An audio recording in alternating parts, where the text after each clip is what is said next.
Hola amigos del Más que Cine, bienvenidos a un nuevo episodio del juego de Spielberg y hoy vamos a hablar de una película muy interesante que pude ver y me gustó bastante. Se llama La hija de todas las rabias, una película centroamérica nicaragüense, y hoy vamos a conversar con la directora de esta película, Laura Baumeister. Espero haberlo pronunciado bien. ¿Cómo estás, Laura? Bienvenida.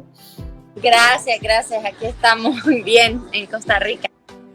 Bienvenida a Costa Rica, un placer poder hablar con vos de esta película que casualmente yo la vi ya hace un par de años, la vi en el Festival de Morelia.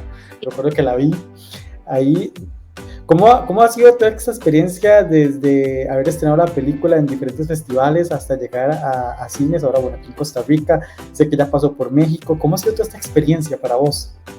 Bueno, la verdad es que yo creo que con esta película como que he vivido todo el arco del cine tradicional, en el sentido de que fue una película que estuvo casi 2 años en festivales, llegamos a más de 70 festivales internacionales, comenzando su recorrido por la dupla de Toronto y San Sebastián, y luego también ya se ha vendido a ciertas plataformas, en HBO Europa, en Estados Unidos, y ahora se ha estrenado también en cines en Alemania, Francia, España y ahora por suerte en Costa Rica.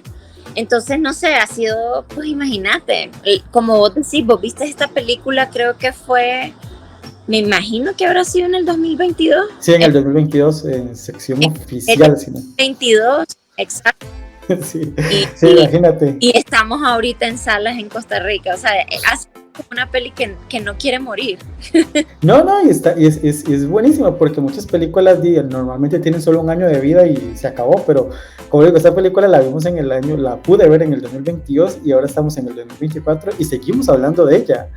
Habla muy bien de la película, del proyecto y asumo que de tu carrera también personal. Sí, no, y del equipo. La verdad es que también obviamente el cine es un arte colectivo y nosotras, y digo nosotras porque somos un montón de mujeres detrás de esta bastante necias y comprometidas, entonces creo que eso también ha mantenido vivo el proyecto y bueno, la reacción de la gente, porque sí es una película que si te llega, como que te cala profundo. Totalmente, confirmo eso, porque es muy impactante. Ahorita ya vamos a hablar de la película, obviamente. Bueno, podemos hablar de la película ya. Sí, realmente es muy impactante, no solo por la historia que toca, sino el realismo que transmite la película, lo fuerte que es. ¿Cómo nace esta película? Realmente, ¿cómo nace esta idea de la hija de todas las rabias? Pues nace en parte porque yo había conocido ese basurero, que es nuestra locación principal de adolescente, y realmente no lo pude olvidar. O sea, hay algo como muy fuerte cuando uno va a ciertos lugares, o viste, a mí me pasa con lugares y me pasa con personas que no las puedes olvidar. Y yo creo que ahí hay un germen creativo. O sea, ¿por qué no puedo olvidar esto? Porque me incomoda, porque enoja, porque me conmueve, por distintas razones. Y ese espacio era mucho para mí en ese sentido. Y por otro lado, pues yo también quería seguir trabajando la relación madre-hija y el tema como de recordar que justo además yo hice una reescritura del guión después de la pandemia, porque íbamos a filmar antes de la pandemia, viene la pandemia y filmo a los 11 meses del decreto en Latinoamérica de la entrada del virus. Y lo menciono porque eso influyó la historia de que yo quería contar una niña que le puede hacer frente a todo. O sea, el mundo lo más apocalíptico, la adversidad más profunda y real en su caso, como también lo fue el virus, y ella aún así puede salir adelante. Como que eso me llamaba la atención. ¿Qué sirve que yo me mate trabajando allá afuera, María? ¡Contestame! ¿Qué voy a hacer ahora? La película tiene, no sé, yo creo que ya te lo han dicho muchas veces, asumo, en ocasiones, pero es que la película tiene ese realismo que estamos comentando, pero también tiene un toque mágico. Yo le digo que tiene como una esencia de realismo mágico. ¿A qué se debe eso? O sea, ¿en qué momento decías que la película juega con estas dos vertientes, realista y mágica? Pues mira, en general a mí me gustan las fronteras, o sea, los espacios fronterizos, no solo geográficos, también como fronteras de conocimiento, fronteras, o sea, de identidad, fronteras en el arte me interesan mucho, y el realismo y la magia, que es de una tradición latinoamericana fuerte, es algo que yo creo que se inscribe muy bien en nuestras latitudes, porque por un lado yo percibo que vivimos en uno de los continentes más hermosos del mundo y que tenemos un sincretismo, una diversidad producto de la colonia, del mestizaje, que hace como que haya muchísima abundancia y belleza, pero también mucha herida, mucho dolor, mucha marginalidad. Y eso yo creo que es en parte alguna de las esencias, ¿no? de sobre todo por lo menos de mi país. Entonces me parecía que era orgánico conjugar la fantasía, y sobre todo porque tenemos una niña protagonista. Totalmente, sí. Hablando de niñas, entonces podríamos interpretar, no sé cómo si vos, que es la creadora de todo este universo, se puede interpretar como lo que vemos es como casi un cuento mágico. Sí.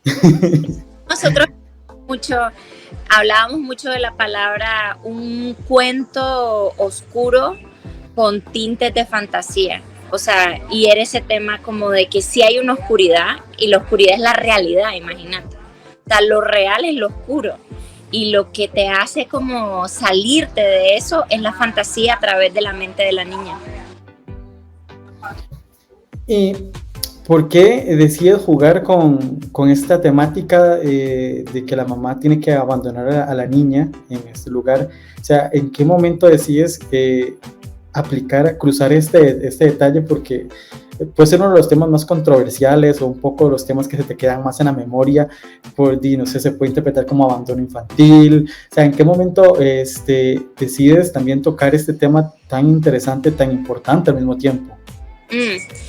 En parte era porque, o sea, yo creo que a la figura de la madre se le ha impuesto una carga demasiado grande de sostener.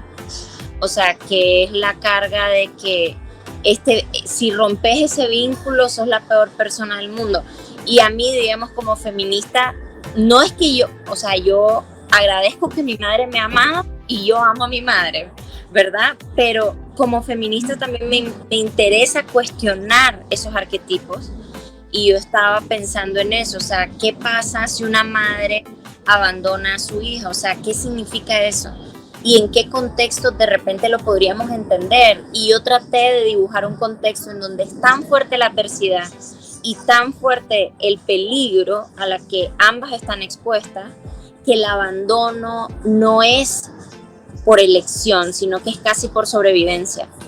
Un poco como, también yo soy muy clavada con temas de animales, que soy honesta, o sea, es una fascinación que yo tengo, y hay todos los mamíferos, o sea, hay distintas circunstancias, sea porque están siendo acechados por un tigre o porque ya llegó el momento para desprenderse de la nutria, en donde la madre abandona a la cría, y la cría, no todos sobreviven, o sea, y con eso no quiero decir que esté bien o mal, sino que también recordemos que nosotros somos parte de la naturaleza, o sea, somos parte de este proceso, o sea, de adaptación. Sí, se puede interpretar como el darwinismo, o sea, la selección natural de la vida. Sí, ojo, pero eso es digamos, es complicado. Yo no estoy a favor de eso, o sea, pero lo que quiero decir es que me interesaba contar cómo una niña le hace frente a la mayor pérdida de todas, que yo pienso que en su edad sería su madre, y sí, aún así salir adelante. Eso no sé, era como que me obsesioné con eso. Te vas a quedar con él, ¿oíste? No, yo me quiero ir con usted. Es que no puedes venir conmigo, María. María. Hay que darte. No, y es muy interesante, incluso la visión y la historia cómo la presenta, porque sí, uno empieza a analizar los puntos, ¿verdad? Lo que va sucediendo, porque no vamos a hablar de toda la revelación de la película para llevar a ese punto tan importante en la trama. Y como cineasta nicaragüense, ¿cómo has vivido esta película? O sea, ¿cuáles fueron esos retos rodar en Nicaragua? Si no estoy mal, es una de las pocas ficciones, la quinta ficción que se rueda en el país, y bueno, vos sos la primera mujer que rueda en una ficción en Nicaragua. ¿Cómo has vivido ese reto y cómo ves el futuro del cine nicaragüense, y no solo nicaragüense, sino de Centroamérica? Sí, yo creo, bueno, Nicaragua fue como la mayor virtud y también la mayor adversidad que nos enfrentamos. O sea, de verdad esta película era como claros oscuros todo el tiempo. O sea, en el sentido de que por ser de Nicaragua conseguimos unos colaboradores y alianzas y una solidaridad muy especial, casi mística, o sea, en el sentido de yo quiero hacer esta quinta película de ficción en Nicaragua. Eso había algo ahí como de hazaña muy fuerte, pero como bien decís, o sea, también por ser de Nicaragua, pues no habían fondos, no había equipo, no había agencias de casting, o sea, todo se tenía que hacer como en el origen del cine. Recordemos que el cine no es un arte tan viejo, o sea, es un arte que no tiene ni siquiera 200 años. Entonces, o sea, es un cine de la Revolución Industrial que no hace mucho, en 1920, las personas, los primeros cineastas, estaban filmando como nosotros, de alguna manera, ¿no? Abriéndose brecha. Y como que al final todo es la historia que nos contamos. Como que ese discurso a nosotras nos prendió muchísimo y nos hizo creer en lo que estábamos haciendo. Y creo que eso es importante. Y respecto al futuro del cine nicaragüense, la verdad es que yo no creo que se va a volver a hacer una película de esta magnitud en la historia próxima de Nicaragua. No lo veo pasando, creo que no están las condiciones y sí. Frente en alto. Si quieres algo, tenés que pelear por eso. Enséñame tu cara. Mira. Esto sí es una... ¿Y a dónde te gustaría probar algún otro rodaje? ¿Dónde te gustaría rodar dentro de Latinoamérica? Bueno, yo vivo en México desde hace ya un rato y estoy ya levantando un proyecto en México que si todo va bien voy a filmar el año que viene a inicios. Oh, wow, qué bueno, súper, estaría Sí. genial. Para en Costa Rica, ¿eh? O sea, yo tengo un amor profundo por este país, amor y admiración. Y lo digo así como soltándolo al viento, pero este sería uno de los que también me encantaría filmar. Pues las puertas fijos están abiertas para que vengas a rodar aquí a Costa Rica a traer esas grandes ideas que ya vimos que tienes, como en esta película La hija de todas las rabias. Comentando un poco más la película,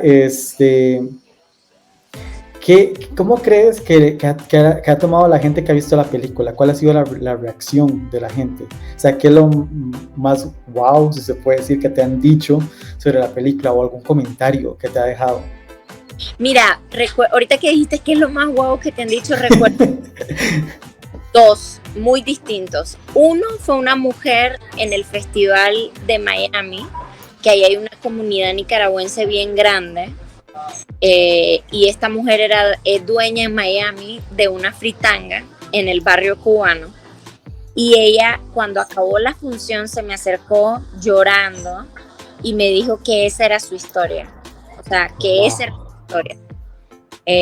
No exactamente ocurría en un basurero, pero sí ocurría en una hacienda, en un ingenio, y que tal cual, o sea, su madre tuvo que dejarla y tal cual ella tuvo que cruzar y llegó hasta los Estados Unidos, un poco como el viaje que se termina sintiendo que María va a hacer, que es que va a seguir caminando, ¿no? O sea, va a seguir caminando, y eso me conmovió muchísimo porque yo sé, por lo menos que en mi país, hay muchas mujeres, muchas jóvenes y muchas niñas que viven realidades homólogas a las que vemos en la película y que se sienten identificadas y que además solo por escuchar el acento ya les llega mucho más.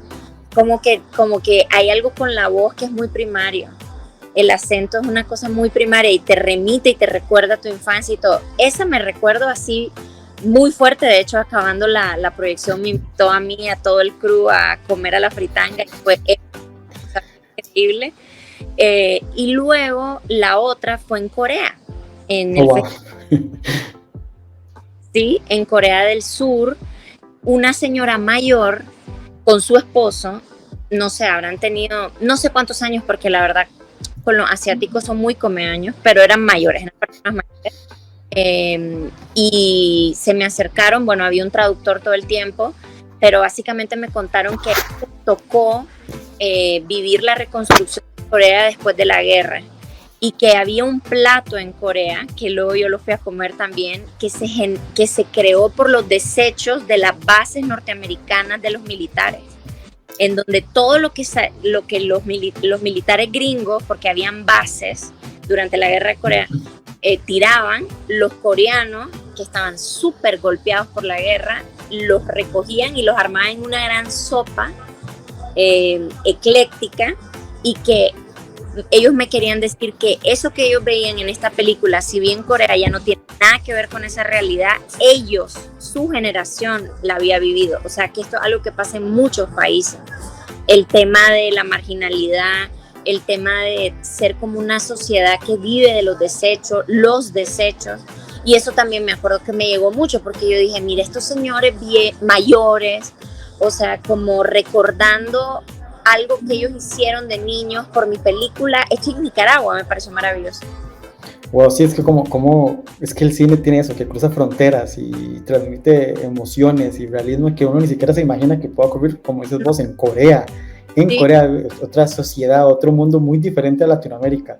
Wow, no, ahora, hoy por hoy, Corea es uno de los países más modernos del mundo. O sea, nunca te imaginarías que en Corea hay un plato que lo puedes pedir en la carta, que su origen son los desechos de los campamentos militares norteamericanos. Súper increíble, wow. Vas a tener que trabajar. Y no desperdiciamos nada. ¿Cuántos niños tienen aquí? Me llamo María. Yo soy Tadeo. Vos sabés si mi mamá está muerta. Enojada, dale fuerte. Fuerte entonces.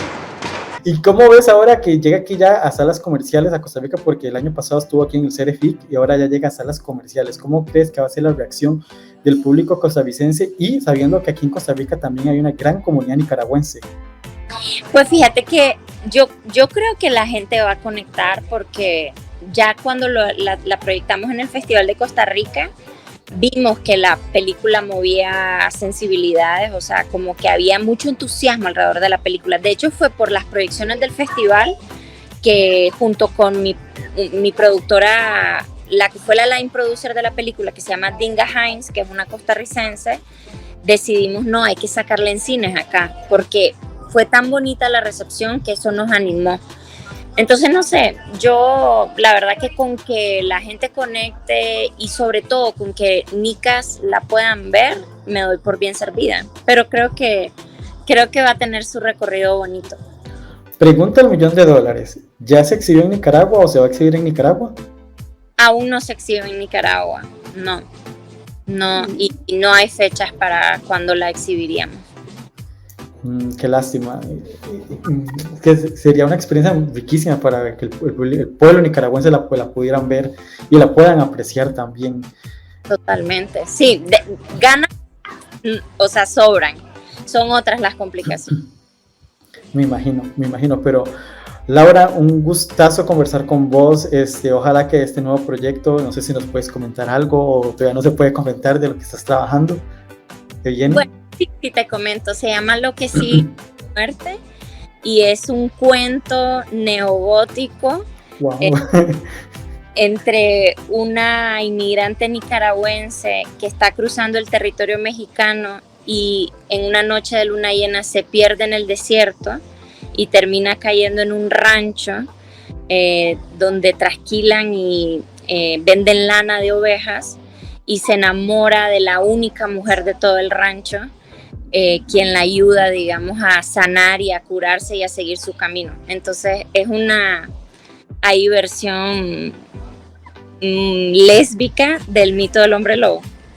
Wow, suena demasiado Chiva, déjeme decirle, suena muy curiosa, de hecho ya me dio curiosidad, ojalá que el proyecto salga y que la podamos disfrutar de nuevo en festivales, sea aquí en Costa Rica, sea en México. Y no, va a estar buenísima porque estoy jugando con el género, con el body horror, es una película también con tintes de romance porque al final es una historia de amor, entonces yo estoy súper emocionada con ese proyecto, la verdad. Sí, déjeme decirle que suena bastante interesante, incluso siento que se aleja hasta un poco de la película la hija de todas las rabias.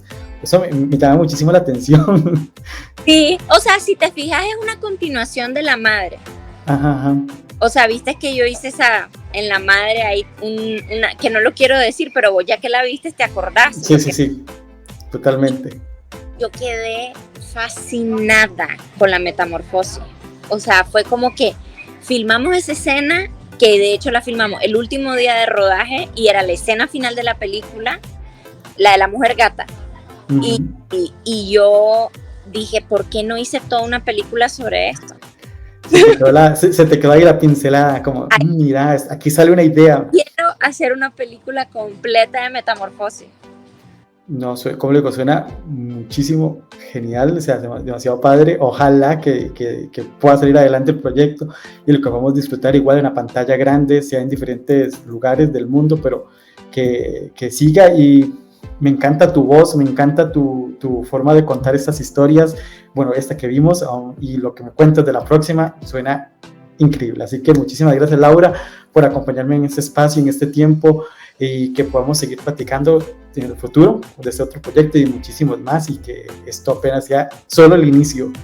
Gracias a vos, de verdad que linda la entrevista, y sí, esperemos que regrese con otros proyectos para compartirlos aquí en Costa Rica. Costa Rica, o como le dije, yo la vi en México, para que vean. Allá. Costa Rica, yo voy a inventar siempre excusas para venir. Pues Costa Rica siempre está las puertas abiertas y a comer mucho gallo pinto. Exacto. Chao, Laura, muchísimos gustos, hasta luego. Qué pinche necia eres, David. Chiquita o no chiquita, ¿eso qué importa? Porque usted no cumple lo que dice. Porque usted me dejó botada.